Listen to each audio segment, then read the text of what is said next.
اس آیت کو اب منسوخ قرار دو. اب یہ اگر حماقت چل پڑی نا ذہنوں میں کہ نہیں صاحب وہ رسول اللہ کے تو کوئی بیوقوف نماز پڑھنا چھوڑ دیں گا. کہیں کیوں نہیں پڑھتے؟ کہیں گے وہ تو رسول اللہ جب حیات تھے نا تو اللہ نے فرمایا واقعی الصلاۃ، نماز قائم کرو. نبی سے کہا، صحابی سے کہا، ہم نے تھوڑی کہا. تو کہا جائے گا بھائی یہ حکم مطلقاً ہے، قیامت تک کے لیے ہے. یہ حکم اگر عمل نہیں، قابل عمل نہیں ہوتا تو اس کی دلیل چاہیے کہ عمل منسوخ ہو گیا ہے.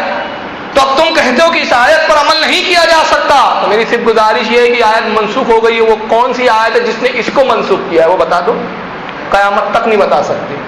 کیوں؟ ائمہ بتا رہے ہیں کہ وصال نبی کے بعد بھی اس آیت پر عمل ہوگا. اب یہ ذرا تفسیر نصفی کو اب پڑھتے ہیں. ذرا یہ حدیث نقل کرتے امام نصفی رحمۃ اللہ تعالی حضرت علی رضی اللہ تعالیٰ عنہ سے. کہتے ہیں ان علی رضی اللہ تعالیٰ عنہ، حضرت علی سے روایت مروی ہے. کہتے ہیں جاء اعرابی بعد دفنہ علیہ السلام، کہ نبی پاک صلی اللہ علیہ وسلم کے دفن کے بعد، وصال کے بعد جب آپ کو دفن کیا گیا جا چکا تھا، اس کے بعد ایک عربی، عرب کا رہنے والا ایک شخص آیا. فرمی بنفسہ علی قبری، اور اس نے اپنے آپ کو قبر رسول پر گرا دیا. اب ذرا منظر ذرا نگاہوں میں رکھو. نبی کی قبر مبارک ہے، آنے والا کیا کر رہا ہے؟ اپنے آپ کو قبر رسول پہ گرا دیا. تو گرایا کس طرح ہوگا؟ اپنے رخسار رسول اللہ کے روضے پہ لگا دیے ہوں گے، اپنے لب لگائے ہوں گے یا پیشانی لگایا ہوگا. اب کیا کیا اس نے؟ آگے ذرا حدیث کے الفاظ سنیں. وَحَصَى مِن تُرَابِهِ عَلَى رَأْسِهِ، اور پھر اس نے قبر مبارک کی مٹی کو اپنے سر پہ ڈالنے لگا. رسول اللہ کی قبر مبارک کی مٹی لیتا، سر پہ ڈالتا. وَقَالَ يَا رَسُولَ اللَّهِ، پھر اس نے کہا یا رسول اللہ، یعنی بعد وصال نبی یا رسول اللہ کہنا بھی ثابت ہو گیا. ٹھیک ہے، اب آگے بڑھتے.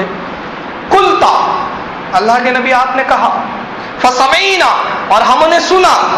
وقانا فیما انزل الیک، اور آپ پر جو کچھ اللہ نے نازل کیا کلام پاک، اس میں یہ بھی ہے وَلَوْ أَنَّهُمْ إِذْ ظَلَمُوا أَنفُسَهُمْ جَاءُوا. کون سی آیت پڑھ رہا ہے وہ شخص؟ وہ عربی، یہ صحابی ہے نا بھائی، علی کے زمانے میں راوی علی ہے. حضرت علی کی موجودگی میں، صحابہ کی موجودگی میں آنے والا عربی جو خود صحابی ہے، نبی کی قبر پر گرا دیا اپنے آپ کو، قبر مبارک کی مٹی سر پہ ڈال رہا ہے اور کہتا ہے یا رسول اللہ، میں نے، آپ نے کہا، ہم نے سنا، اللہ نے جو کچھ آپ پر نازل کیا اس میں یہ بھی ہے کہ آپ طرف فرماتا ہے وَلَوْ أَنَّهُمْ ظَلَمُوا أَنفُسَهُمْ جَاءُوا. اے لوگو، اے ایمان والو، جب تم اپنی جانوں پہ ظلم کرو میرے نبی کی بارگاہ میں آ جاؤ، میرے نبی کے پاس آ جاؤ. اس نے پوری آخری آیت تک پڑھی. وَقَدْ ظَلَمْتُ نَفْسِي، میں نے اپنے آپ پر ظلم کیا ہے، میں نے اپنی گناہ کر دیا ہے، مجھ سے بہت بڑی خطا ہو گئی ہے، میں بہت بڑا گناہ گار ہوں. وَجِئْتُكَ أَسْتَغْفِرُ اللَّهَ مِنْ ذَنْبِي، اللہ کے نبی آپ کی رب سے میرے گناہوں کی مغفرت طلب کی، میری شفاعت کر دیجیے، میری شفاعت کیجیے، میری سفارش کر دیجیے. فاستغفر لی من ربی، اور اپنے رب سے میرے لیے استغفار کیجیے. راضی کہتے ہیں فانوتینا من قبرہ، وہ کہتے ہیں ہم نے رسول اللہ کی قبر مبارک سے آواز سنی کہ اللہ کے نبی نے ارشاد فرمایا قد غفر لک، جا تجھے بخش دیا گیا ہے.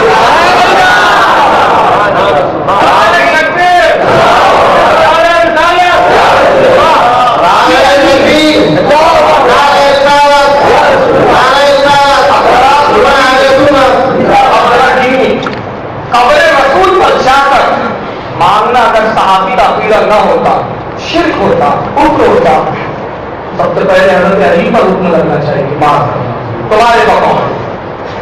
تو اگر آپ حدیث کہتی ہے جب علی دیکھ رہے ہیں تو لوگوں کو کیا کرنا چاہیے تھا؟ ارے اٹھو، نبی سے نہیں مانگنا، نبی کیا بخشوا سکتے، کہ تو مر کر مٹی میں مل گئے. معاذ اللہ، تمہیں نہیں معلوم 14 سال کے بعد ایک مولانا آئیں گے جو اپنی کتاب میں لکھیں گے کہ میں بھی ایک دم مر کر مٹی میں ملنے والا ہوں، تمہیں نہیں پتا، اٹھو. نہیں کہا ہے. وہ صحابی ہے، کہتے یا رسول اللہ میں نے ظلم کیا، وہ صحابی ان کو بھی یہ سمجھ میں نہیں آ رہا ہے کہ گناہ ہو رہا ہے، شرک ہو رہا ہے، معاذ اچھا چلیے اب حضرت علی کو نہیں معلوم تھا کہ غیر اللہ سے مانگنا شرک ہے، تمہارے کہنے کے بقول اس صحابی کو نہیں معلوم تھا، کم سے کم قبر سے تو آواز یہ آ جاتی ارے دفع ہو جاؤ، کیا شرک کر رہے ہو مجھ سے مانگ کے، میں تو محض بندہ ناچیز مجبور عاجز بندہ ہوں، مجھے تو خود نہیں معلوم کہ میرے مرنے کے بعد میری قبر میں میرے ساتھ کیا ہوگا، یہ تقویۃ الایمان میں لکھا ہے، میں اس جملوں کو دوہراؤں۔ بلکہ اللہ کے نبی کیا فرما رہے ہیں، مانگنے والے تو مانگنے آیا ہے نا، مایوس نہیں جائے گا، جا تجھے بخش دیا گیا۔ اب کتنے عقیدے، اس صحابہ کا بھی عقیدہ، رسول کا بھی عقیدہ۔ چلو تفسیر نصفی سے اگر آپ مطمئن نہ ہو چند اور حوالے لے لو گے، تفسیر جلالین، کون سا مدرسہ ہے جو جلالین نہیں پڑھائی جاتی ہے بھائی، سب جگہ پڑھتے ہیں، ہر ادارہ پڑھایا ہے۔ امام جلال الدین سیوطی نے بھی اسی آیت کی تفسیر میں یہی واقعے کو نقل کیا۔ اور آگے بڑھیے، شعب الایمان کے اندر امام بہقی رحمۃ اللہ تعالیٰ نے جلد نمبر 3 حدیث نمبر 1477 کے تحت، چلو اگر ان سے بھی آپ مطمئن نہ ہو تو پھر ایک اور کام کرو، ابن کثیر نے اپنی تفسیر کثیر کے اندر بھی حضرت امام قرطبی رحمۃ اللہ علیہ بزرگ کا واقعہ بالکل بے عینی انہی الفاظوں کے ساتھ نقل کیا۔ فرق اتنا ہے کہ وہاں علی راوی نہیں ہے، آنے والا صحابی نہیں، بلکہ ایک عرب کا دوسرا کوئی شخص ہے، راوی حضرت قرطبی ہے، اور باقی واقعہ پورا اسی طرح ہے۔ تو یہاں سے ایک بات واضح ہو جاتی ہے کہ بعد وصال نبی صلی اللہ علیہ وسلم بھی مانگنا جائز ہے۔ آئیے چوتھا ہے، مانگنے میں یا رسول اللہ کا بھی صیغہ استعمال کیا جاتا ہے، یا نبی اللہ کا بھی صیغہ استعمال کیا جاتا ہے۔ اس کو بھی کہا جاتا ہے کہ صاحب یہ شرک و بدعت ہے، یا کسی کو پکارنا جو مردہ ہے، قریب نہیں ہے، دور ہے، ان دور والوں کو یا کہہ کر مخاطب کرنا، یہ سب شرک کی طرف لے جاتا ہے۔ آئیے اس عقیدے کی جواب میں کہ ہم دیکھیں کہ صحابہ کے اس تعلق سے کیا عقیدہ تھا۔ چنانچہ قرآن عظیم کا پارہ نمبر 36 سورہ حجرات آیت 2 میں اللہ ارشاد فرماتا ہے، وہ آیت کریمہ میں پہلے بھی پڑھ چکا ہوں لیکن اس کی تفسیر اب بتاؤں گا۔ اللہ فرماتا ہے یا ایھا الذین آمنوا لا ترفعوا اصواتکم فوق صوت النبی ولا تجہروا له بالقول کجہر بعضکم لبعض۔ اللہ فرماتا ہے کہ ایمان والو نبی کی آواز سے اپنی آواز کو بلند نہ کرو، اور نبی کو اس طرح نہ پکارو جیسے تم آپس میں ایک دوسرے کو پکارتے ہو، کہیں ایسا نہ ہو کہ تمہارے ان تحبط اعمالکم وانتم لا تشعرون، کہیں ایسا نہ ہو کہ تمہارے اعمال برباد ہو جائے اور تمہیں خبر بھی نہ ہو۔ اس آیت کی تفسیر میں حضرت ابن عباس کیا کہتے ذرا سن لیجیے۔ اب جو عقیدہ صحابی کا ہوگا وہی عقیدہ ہمیں رکھنا پڑے گا، ہے نا؟ یہ بات ہو رہی ہے ہماری۔ چلیے آئیے دیکھیے تفسیر ابن عباس کے اندر اس تفسیر کا صفحہ نمبر 547 یہی آیت کریمہ سورہ حجرات کی، اسی آیت کی تفسیر میں حضرت ابن عباس لکھتے ہیں کا جہری بعضکم لبعض، اور ایسے نہ پکارو جیسے آپس میں ایک دوسرے کو پکارتے ہو۔ اس کی تفسیر میں لکھتے ہیں کا دعاء بعضکم لبعض، جیسا تم ایک دوسرے کو آپس میں پکارتے ہو بے اسم ہی، نام لے کر پکارتے ہو، نام لے کر مت پکارو، جیسے کہتے ہیں نا اے فاروق سن، اے مجید بھائی سنو، تو اس طرح جو نام لے کے پکارتے ہو تم اس طرح مت پکارو، اے محمد یا محمد، یہ مت پکارو، ولیکن عظمہ ووقرہ وشرفہ وقولوا، نبی کی توقیر کے ساتھ پکارو، شرف کے ساتھ پکارو، عزت و احترام کے ساتھ پکارو، وقولوا، اور یوں کہو یا نبی اللہ، یا رسول اللہ، یا کون عقیدہ لے رہا ہے؟ تو اب اگر بریلوی اہل سنت والجماعت کے ماننے والے اگر اپنے نبی کو یوں پکارتے یا رسول اللہ تو کہتے ہیں کہ صاحب شرک ہو گیا۔ چلیے اگر یہی آپ کے نزدیک شرک ٹھہرا تو یہ آپ ہی کے ادارے سے چھپی ہوئی کتاب ہے، اس کا نام ہے الادب المفرد، امام بخاری رحمۃ اللہ علیہ کی تصنیف، اس کے لکھنے والے امام بخاری، اور کون امام بخاری؟ سب کے نزدیک یہ متفق علیہ بات ہے، سب کا اتفاق ہے کہ محدثین میں امام بخاری کا درجہ بہت بلند ہوتا ہے۔ آپ کو امیر المومنین فی الحدیث کہا ہے، حدیث کا امیر المومنین، بڑی مشہور زمانہ حدیث ہے۔ باب نمبر 436 امام بخاری ایک باب قائم کرتے ہیں، لیکن میں باب پڑھنے سے پہلے ایک چیز سنا دوں، تھوڑی ایک اصطلاحی بات، کہ حدیث میں جو باب ہوتا ہے جس کو انگلش میں کہتے ہیں چیپٹر، وہ محدث کا عقیدہ ہوتا ہے. سمجھ رہے ہیں آپ میری بات؟ چیپٹر، باب محدث کا عقیدہ ہوتا ہے. جو لکھنے والا کتاب کا ہے اس کا جو عقیدہ ہوتا ہے، اس عقیدے کے مطابق وہ ایک ہیڈنگ لگاتا ہے اور پھر اس کی تائید میں حدیث لاتا ہے. تو وہ جو باب کا چیپٹر کا جو حصہ ہوتا ہے وہ حدیث نہیں ہوتا، وہ حدیث کا متن نہیں ہوتا، وہ محدث کے اول الفاظ ہوتے ہیں. اب امام بخاری ایک چیپٹر بیان کر رہے ہیں. امیر المومنین فی الحدیث ایک چیپٹر لکھتا ہے، ایک باب لکھتا ہے. باب کا نام ما یقول الرجل اذا حضر الرجل. اب ترجمہ سنیں، کیا کرے وہ شخص جس کا پیر سن ہو جائے، جس کو فالد مارنا کہتے ہیں ہماری زبان میں، فالد نے مار دیا. کیا کرے وہ شخص، مطلب بتا رہے ہیں کہ میں بتانے والا ہوں کہ جس کا پیر سن ہو جائے اس کو علاج کیا کرنا چاہیے. میں علاج دے رہا ہوں. کہتے ہیں کیا کرے وہ شخص کہ جس کا پیر سن ہو جائے. یہ باپ کا قائم کیا اور اپنا عقیدہ بتایا کہ جو کچھ میں حدیث اس کی تائید میں لانے والا ہوں وہ علاج ہے اس چیز کا کہ جب پیر سن ہو جائے. اب حدیث نمبر 969 پوری حدیث بیان کرتے سند کے ساتھ. حدثنا ابو نعیم، ہم سے حدیث بیان کی امام ابو نعیم نے. قال، وہ کہتے ہیں حدثنا سفیان، حضرت سفیان نے ہم سے حدیث بیان کی. عن ابی اسحاق، اور انہوں نے حضرت ابی اسحاق سے روایت کیا. عن عبد الرحمن بن سعد رضی اللہ تعالیٰ عنہ، اور حضرت عبد الرحمن ابن سعد سے وہ روایت کرتے ہیں. قال، وہ کہتے ہیں خدرت رجول ابن عمر، حضرت عبداللہ ابن عمر جو صحابی رسول ہیں ان کا پیر سن ہو گیا، فالج نے مار دیا پیر کو. تو ایک شخص ان کے پاس آیا. فقال له رجل، اور اس شخص نے کہا، جو آنے والے شخص ہے وہ بھی صحابی ہے. حضرت عبداللہ ابن عمر سے کہتے ہیں، اس شخص نے حضرت عبداللہ ابن عمر سے کہا اذکر احب الناس الی، اس کا علاج یہ ہے کہ آپ اس شخص کو پکاریے، اس کو ندا کیجئے جس سے آپ سب سے زیادہ محبت کرتے. یہ علاج ہے اس کا. تو انہوں نے کیا کیا؟ امام بخاری کے فقال یا محمد. اب کیا عبداللہ ابن عمر پہ فتویٰ لگاؤں گے، امام بخاری پہ فتویٰ لگاؤں گے؟ کوئی ہے جو تمہارے عقیدے کی زرد سے بچ جائے؟ تو جس عقیدے کی نظریے کی زرد میں اعلیٰ حضرت سے لے کر، چلیے اعلیٰ حضرت کو مت بولیے آپ تو مانتے بھی نہیں ان کو، چلیے شاہ ولی اللہ سے لے کر امام بخاری تک اور صحابی رسول تک کوئی نہ بچا ہو، کیا وہ مذہب اس لائق ہے کہ اس پر عمل کیا جائے؟ یقیناً نہیں. چلیے اس حدیث کو اور کن کن لوگوں نے روایت کیا وہ بھی سن لیں. اس حدیث کے بارے میں حضرت امام منذری رضی اللہ تعالیٰ عنہ فرماتے ہیں ھذا حدیث صحیح، یہ حدیث صحیح ہے.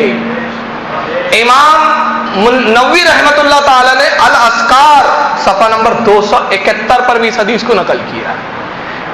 امام قاضی عیاض نے الشفا کے اندر جلد نمبر 2 حدیث نمبر 18 کے تحت نقل کیا، صفحہ نمبر 18، حدیث نمبر نہیں، صفحہ نمبر 18 پہ.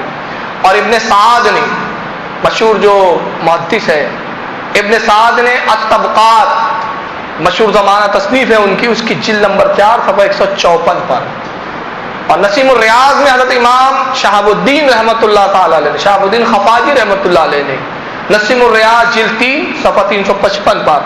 امام محمد بن محمد جزری شافعی رحمۃ اللہ علیہ نے حسن حسین صفحہ نمبر 30 پر اس کو نقل کیا.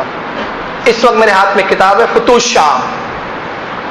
کس کی کتاب ہے یہ؟ وقت کے محرخ مشہور محدث امام واقدی، اپنے وقت کے جلیل و قدر امام ہے، تاریخ پر کتاب لکھی. فتوح الشام کے اندر انہوں نے لکھا جنگ یرمک جو حضرت فاروق اعظم کے دور خلافت میں ہوئی. ابو ذر بن جرہ اس جنگ کے سپہ سالار تھے. ان کی سرکردگی میں، ان کی سرداری میں مسلمانوں کی ایک فوج گئی. انہوں نے ایک گروہ کو، ایک ٹولی کو جنگ کے لیے بھیجا. میں مختصر تھوڑا سا بتا رہا ہوں. اس کے سپہ سالار تھے حضرت شرجیل بن حسنہ. ابھی مختصر جا رہے تھے قافلہ، دشمنوں نے ان پر حملہ کر دیا. دشمنوں کی تعداد بہت زیادہ تھی. حضرت شرجیل ابن حسنہ جو رضی اللہ تعالیٰ عنہ جو صحابی رسول ہے، دشمن کی جب انہوں نے تعداد کو زیادہ دیکھا اور اندازہ لگایا کہ ان سے مقابلہ مشکل جا رہا ہے، تو انہوں نے کیا کیا؟ امام واقدی رحمۃ اللہ تعالی علیہ کے الفاظ سنیے. وہ کہتے ہیں کہ انہوں نے پکارا یا نصر اللہ انزلا یا محمد یا منصور امتہ امتا. انہوں نے وہاں سے ندا کی، اس میدان سے جنگ یرمک میں پکار رہے ہیں. رسول اللہ کے روضہ انور کہاں ہے؟ مدینہ منورہ میں، دور خلافت فاروق اعظم ہے، یعنی نبی کے وصال ظاہری کے کئی سال بعد وہ کہہ رہے یا نصر اللہ، اے اللہ کی مدد، انزلا نازل ہو، اے اللہ کی مدد ہم پر نازل ہو، یا محمد، اے محمد صلی اللہ علیہ وسلم، یا منصور امتہ امتا، اے محمد صلی اللہ علیہ وسلم مدد کیجیے اپنی امت کی، مدد کیجیے اپنی امت کی. کون پکار رہا ہے؟ شرجیل ابن حسنہ صحابی رسول. اس کو امام واقدی رحمۃ اللہ علیہ فتح الشام میں نقل کر رہے ہیں، مگر شرک نہیں ہو رہا. چلیے اسی کتاب میں انہوں نے ایک اور جگہ لکھا. اب یہ دوسری جنگ ہے، جنگ حلب. اس جنگ میں بھی دشمن جب صحابہ پہ ٹوٹ پڑا، صحابہ کو مقابلہ دشوار ہو گیا. اس جنگ کے سپہ سالار خالد ابن ولید. حضرت کعب بن زمرہ رضی اللہ تعالیٰ عنہ جو اس حدیث کے راوی ہے، وہ کہتے ہیں کہ جنگ میں ہم تھے. اب جب مشرکین اور کفاروں سے لڑنے میں مسئلہ آ گیا، مشکل آ گئی، مارکا بڑا سخت ہو گیا، تو ہم نے پکارا. ذرا کیسے پکارا ان کے الفاظ سنیں. یا محمد یا محمد نصر اللہ انزلا، اے محمد اے محمد، اے اللہ کی مدد نازل ہو جا. یہاں بھی رسول اللہ کو ندا دے رہے ہیں، یہاں بھی رسول اللہ کو پکار رہے ہیں. تو یا محمد یا رسول اللہ کہنا اگر شرک بدعت کفر ہوتا تو صحابہ کرام اس کو ہرگز نہیں کرتے. اب آئیے میں ایک بڑی مشہور حدیث سنا دیتا ہوں، بڑی پیاری حدیث ہے. فاروق اعظم کا دور خلافت ہے، سخت قحط پڑ گیا، بارش نہیں ہو رہی اور کئی سال قحط رہا، جس کو محدثین اور مورخین نے ایک مخصوص نام دیا جس کا نام ہے عام الرمدہ، ہلاکت والا قحط. بڑا سخت قحط تھا، یہاں تک کہ حالت یہ ہو گئی کہ جب جانور ذبح کرتے صحابہ اکرام تو ہڈیوں کے سوا کچھ نہیں نکلتا تھا، جانور بھی سوکھ کر یہ حالت ہو گئی. تو ایک جلیل القدر صحابی ہے بلال بن حارث مزانی رضی اللہ تعالیٰ عنہ، یہ نبی پاک صلی اللہ علیہ وسلم کے مزار پر حاضر ہوتے ہیں، صحابی رسول ہے، سرکار کی مزار پر آتے ہیں اور حدیث کے راوی کہتے ہیں کیا کہتے ہیں ذرا سنیے. اے اللہ کے نبی اپنی امت کو پانی پلائیے، اس کی خبر لیجئے کہ وہ ہلاک ہوئی جا رہی ہے. کس کو کہہ رہے ہیں؟ رسول اللہ کو. اللہ کے نبی اپنی امت کی خبر لیجئے، پانی پلائیے اپنی امت کو پانی عطا کیجئے. معلوم ہوا کہ صحابہ کا عقیدہ تھا کہ نبی پاک کے بارگاہ میں اللہ نے وہ خزانے عطا فرما دیے کہ آپ چاہے تو پانی بھی عطا فرما سکتے ہیں. کیا ہوا؟ رات میں ان کے خواب میں رسول اللہ تشریف لائے. حضرت بلال بن حارث رضی اللہ تعالیٰ عنہ کا عمر کو میرا سلام کہنا اور کہنا کہ ذرا تھوڑا سختی جو ہے تم لوگ کم کرے اور انشاءاللہ قحط ختم ہو جائے گا. دوسرا جب صبح نمودار ہوئی تو حدیث کے راوی کہتے ہیں کہ دھواں دار بارش ہو گئی تھی. تو رسول اللہ نے تو خواب میں آ کے یہ کہنا تھا ارے یہ تو کفر کر دیا تم نے، شرک کر دیا، میری مزار پہ پانی مانگ رہے، جاؤ اللہ کے پارگاہ میں دعا کر کے مانگو. سمجھ میں آ رہی ہے بات؟ اس کا مطلب صحابہ کا عقیدہ یہ تھا کہ رسول اللہ سے مانگنا جائز ہے. علم غیب ایک مسئلہ ہے ہمارے یہاں، ابھی تو 5 ہی ہوئے، میں نہیں سمجھ پا رہا ہوں کہ پورے ہو پائیں گے. میں کچھ چیزیں اب چھوڑ دوں گا انشاءاللہ کیونکہ سوال جواب کی بھی نشست ہونا چاہیے.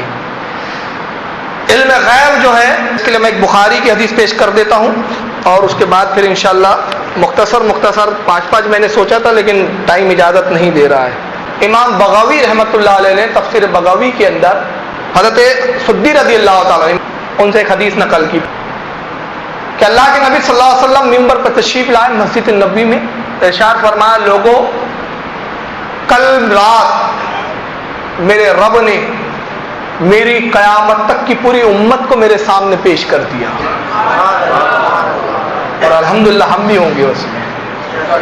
قیامت تک جتنی میری امت آنے والی ہے سب کو میری نگاہوں کے سامنے پیش کیا، ٹھیک ویسے ہی جیسے آدم کے سامنے قیامت تک آنے والی ان کی نسلوں کو پیش کر دیا تھا.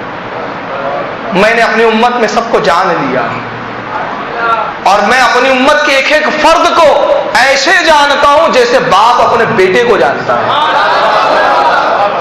منافقین نے کیا کہا؟ منافقین دوسرے دن جب یہ رسول اللہ نے خطبہ ارشاد فرمایا تو کہتے ہیں محمد تو دعویٰ کرتے کہ پوری امت کو جان دیا، ہمارے دلوں میں کفر چھپا ہوا ہے، ہم ظاہراً ایمان کا اظہار کرتے ہیں، اندر تو چھپا کے رکھتے ہیں کفر، محمد تو ہم کو ہی نہیں جانتے، معاذ اللہ۔ اب یہ جب انہوں نے جملہ کہا، اب آئیے بخاری کے الفاظ میں، اب یہاں سے پڑھتا ہوں، یہ طرح میں نے پس منظر بتا دیا، آپ سنیے۔ راوی حضرت انس ابن مالک کہتے بخاری کی حدیث نمبر 2154، ان کو بخاری میں ایک ہی حدیث ملتی ہے رفع دین کی، اس کے علاوہ کوئی حدیث نظر نہیں آتی ان کو، یہ سب حدیثیں کیوں نہیں ملتی اللہ جانے۔ کتاب الاعتصام، انس ابن مالک کہتے ہیں کہ جب منافقین نے یہ کہا، حضرت سدی کہتے ہیں، حضرت سدی رضی اللہ عنہ کہتے ہیں فلما سلم قام علی المنبر، اللہ کے نبی صلی اللہ علیہ وسلم پھر ممبر پہ تشریف لائے جب منافقوں کی یہ بات سرکار کے کانوں میں پہنچی، فذکر الساعۃ وذکر ان بین یدیھا امورا عظیما، اور اللہ کے نبی نے قیامت تک جو کچھ ہونے والا ہے اور جتنے بڑے بڑے واقعات رونما ہونے والے تھے سب کی خبر دینا شروع کر دیا، قیامت میں یہ ہوگا، یہ ہونے والا ہے، یہ ہونے والا ہے، یہ ہونے والا ہے، سب کی۔ ثم قال، اور اس کے بعد خبریں دیتے رہے، اور پھر انتہائی جلال میں آپ فرماتے اللہ کے نبی من احب ان یسأل عن شیء فلیسأل عنہ، تم میں سے جو جو پوچھنا چاہتا ہے پوچھ لو، قسم خدا کی میں سے خبر دوں گا۔ کون کہیں گا یہ؟ اللہ کے نبی یہ نہیں کہہ رہے دیکھو دنیا کے معاملے پوچھنا، باقی کچھ مت پوچھنا، بس اسی بارے میں پوچھنا، اس بارے میں مت پوچھنا۔ مطلقاً فرما رہے ہیں اے لوگو تم میں سے جو چاہتا من حبا، جو چاہتا ہے ان یسأل، جو پوچھنا مجھ سے چاہتا ہے کہ کچھ پوچھے، ان شیء، عن شیء، یہ جملے پہ غور کریں، کسی بھی چیز کے بارے میں، ان شیء، کسی بھی چیز کے بارے میں تم میں سے جو پوچھنا چاہتا ہے فلیسأل عنہ، میں اس چیز کی خبر اسے دوں گا۔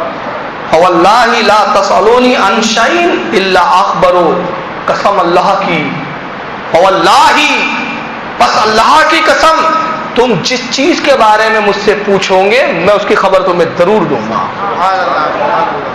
اب یہاں حضرت انس بن مالک کیا کہتے ہیں، اب اس بات کا جملہ سنیں، ما دمت فی مقامی ھذا، جس وقت تک میں اس جگہ پہ کھڑا ہوں، جب تک میں اس جگہ پر ہوں جو پوچھنا ہے پوچھ لو۔ اب یعنی آپ ذرا رسول اللہ کی اس مجلس کا اندازہ تو لگائیے، نبی کا جلال ہے، جلال رسول ہے، کسی معمولی شخص کا غصہ نہیں ہے، جلال نہیں ہے، نبی کا۔ کیوں؟